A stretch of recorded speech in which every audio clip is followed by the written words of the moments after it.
জানেন, আমার চাইতে বেশি চিনেন।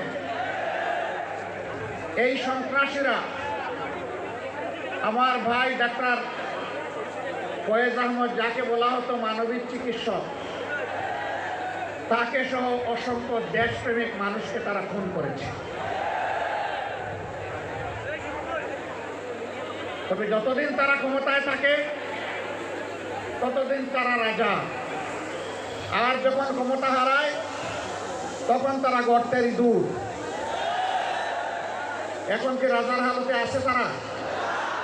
এবং জীবনের প্রতি দীক্ষা, যেই জীবনে বাতাস পরিবর্তন হলে মানুষকে ইঁদুর বনে যেতে হয়। এমন রাজনীতিকে ঘৃণা করি যেই রাজনীতি করতে গিয়ে দেশ ছেড়ে পালাতে হয়।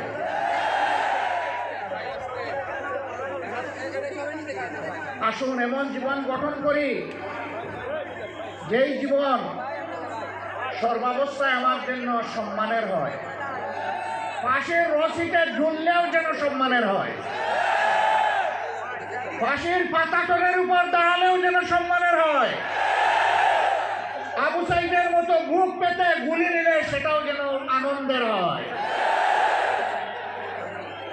এমন জীবনই রাজনীতিবিদের জীবন হওয়া উচিত। প্রিয় সম্মানিত ভাইরা, এই 24-এর পট পরিবর্তনে লক্ষ্মীপুর একদিন আগে স্বাধীন হয়েছে। লক্ষ্মীপুরবাসীকে মোবারকবাদ।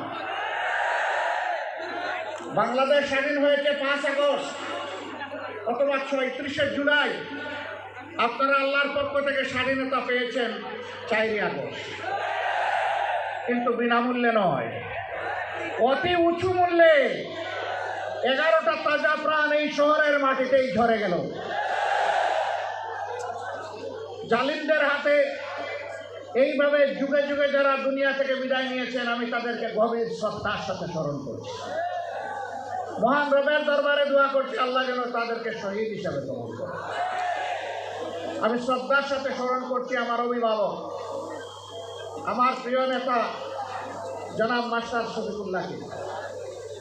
আমি স্মরণ করছি আমার সিনিয়র সহকর্মী জনাব অ্যাডভোকেট আবুল কাশেম। এরকম যারাই এই জমিনে তিলে তিলে কষ্ট করে মানুষের কাছে ন্যায় এবং সত্যের দাওয়াত, ইনসাফ টাইমের আওয়াজ পৌঁছে দিয়েছিলেন, আজকের এই জনসভা তাদের কষ্টের ফসল। আল্লাহ তাআলা তাদের সকলকে ক্ষমা করুন। আল্লাহ তাআলা তাদেরকে অত্যন্ত উন্নত মর্যাদা দান করুন।